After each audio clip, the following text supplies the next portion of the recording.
welcome back to my channel. My name is Rachel for those of you who are new, and today I am doing my 35 to 37 week pregnancy update. So last week I was supposed to put up a 35 to 36 week pregnancy update, but we had an insane week and Michaela, my youngest, started feeling a little off, so I didn't have time to really film it. And there weren't that many changes anyway, so I figured I'll just wait an extra week and add the 37 weeks in there. And it gave me time to meet with my midwife, who I am now meeting with weekly. My next appointment will be tomorrow. I am currently 38 weeks and 3 days pregnant. I was supposed to meet with her yesterday, but my oldest woke up and was sick all day long, so gotta love it. I'm hoping all these germs will work their way through our home before baby girl is born, especially since we've got less than 2 weeks until her due date. Now we'll see if she goes late or comes early, who knows. So this will cover my 35 to 37 weeks. On week 35, baby girl is the size of a honeydew melon, which is kind of funny because that's been one of my biggest cravings this entire pregnancy. She at 35 weeks, so honeydew, and she at that point was just over 18 inches and just over 5 pounds also. At 36 weeks, sorry, I'm looking down, I have notes because I don't want to forget anything. Baby brain is like in full effect right now. I put things in the most random spots and I forget things constantly. So if it's not written down or in my calendar, it won't get done or said. And so at 36 weeks, she was the size of a head of romaine lettuce and around 18.5 inches and just about 6 pounds. Now these are all just generalizations. She could be bigger or she could be smaller, who knows. At 37 weeks, which was last week, they said baby was about the size of a bunch of Swiss chard and about 19 inches and just over 6 pounds. Last week on Tuesday I had my 37-week appointment with my midwife, and she just asked me some questions about how I was feeling, just trying to get an idea of where I'm at and if I made the decision on water birth, which I think I'm pretty much decided on it. I have a couple more things to talk with my husband about, and that will be in my 38 to 30, or I think I'm just going to do a 38-week update.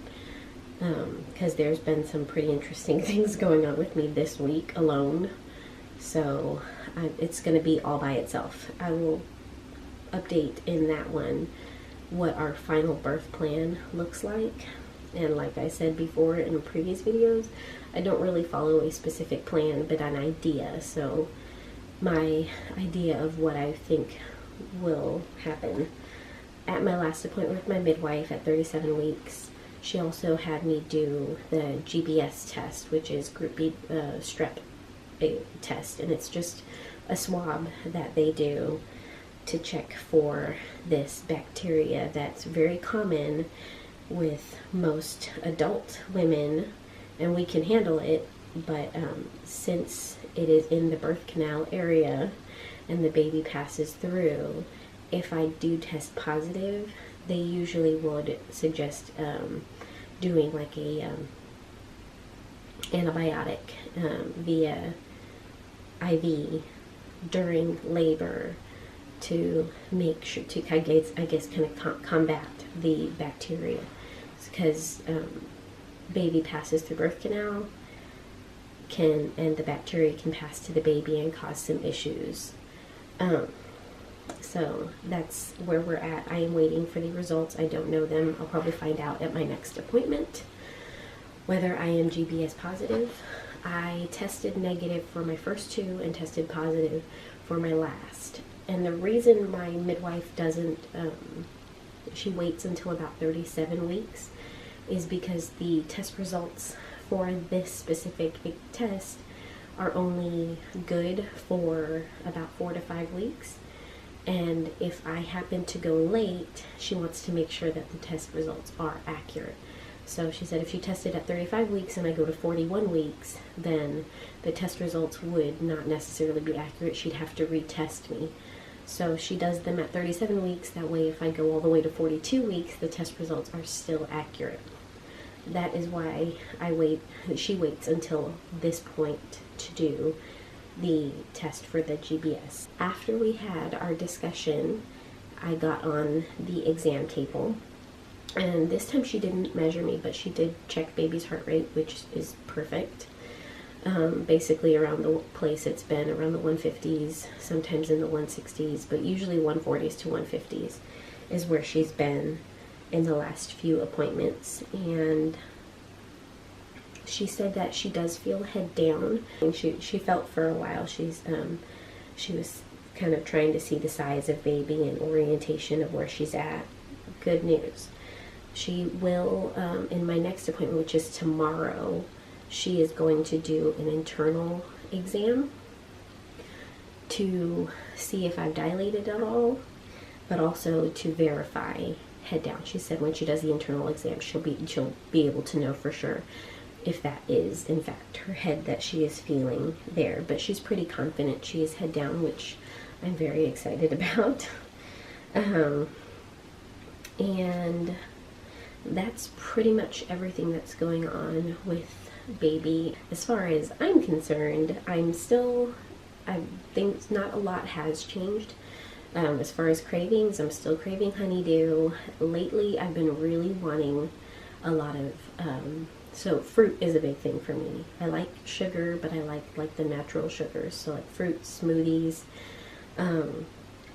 things that are not natural sugars that I really crave are ices. That's been a pretty constant craving this entire pregnancy. In fact, it was such a huge craving in the beginning of my pregnancy that my midwife thought I might be anemic. But my iron levels are really great, she said. So it's not that. I just love cold drinks. I love ice, and I like ices. So slushies, ices, usually every Friday you will find me at an AM PM getting a small slushie because they're 25 cents on Fridays. So that's been my guilty pleasure, and I justify it by taking my 3 daughters and getting them their own, and it's our special date. But I really go for me. Does that make me a bad mom?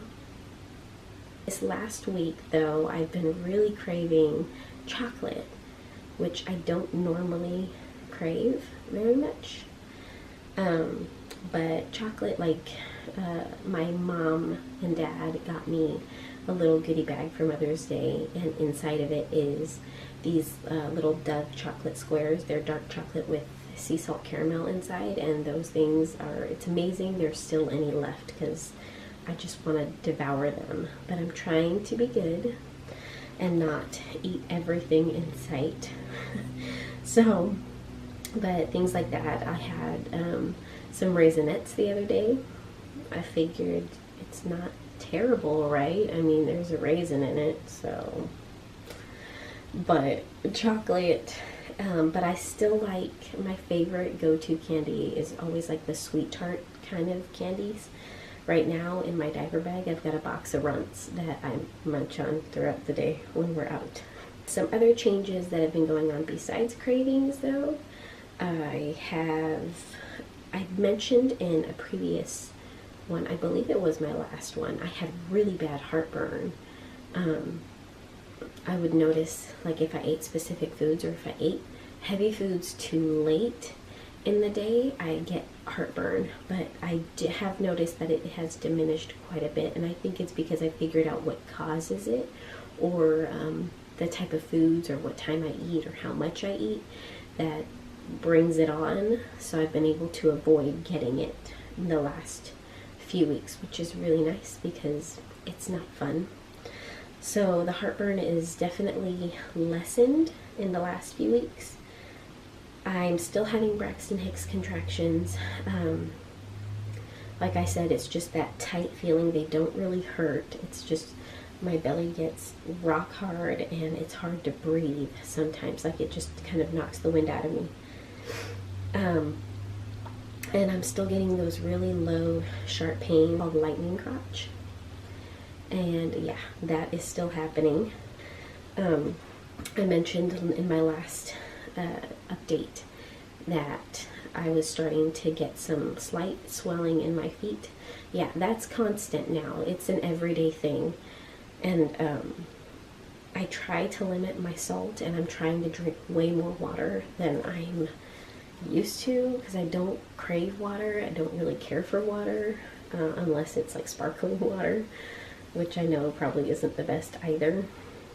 So I'm trying to up my water intake to see if that helps. And I actually heard a friend of mine, I was asking around, she told me that adding lemon or grapefruit oil into my water would really help with the swelling. So I'm going to give that a shot this week coming up.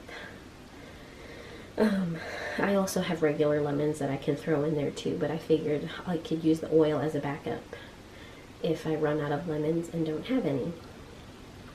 So that is something that I'm going to be giving a try these next few weeks to hopefully help, because it's, I mean, I wake up, my feet are swollen. They are swollen throughout the day, and then I go to sleep and I try to put my feet up as much as I can during the day, but with 3 kids and prepping for baby number 4, that like never happens. And for the first time, this is a new symptom for me, and that goes for not just this pregnancy, but every pregnancy I have had. For the first time in any of my pregnancies, I am dealing with hand swelling. Now, my hands are normally really, like, I have very thin fingers.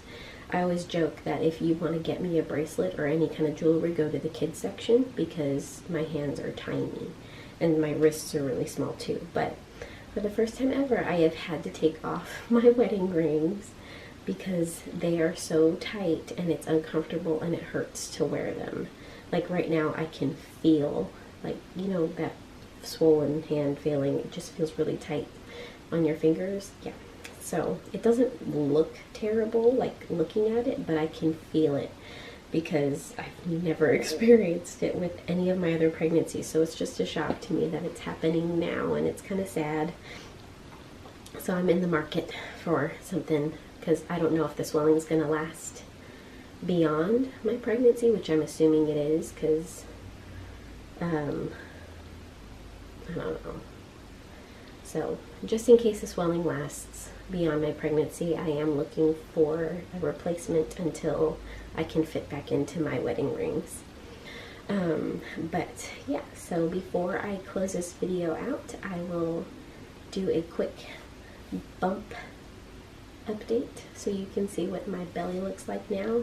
My midwife is pretty confident that she is going to be small, on the smaller side.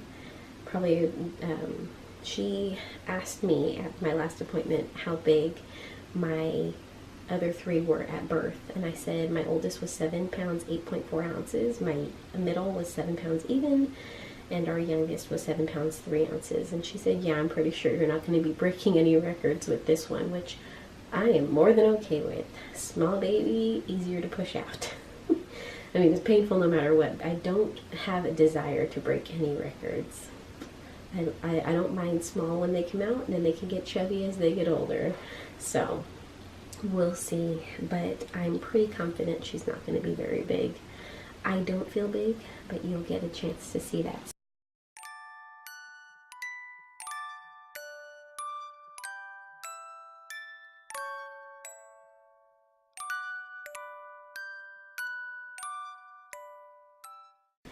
So that concludes my 35 to 37 week pregnancy update and bump date.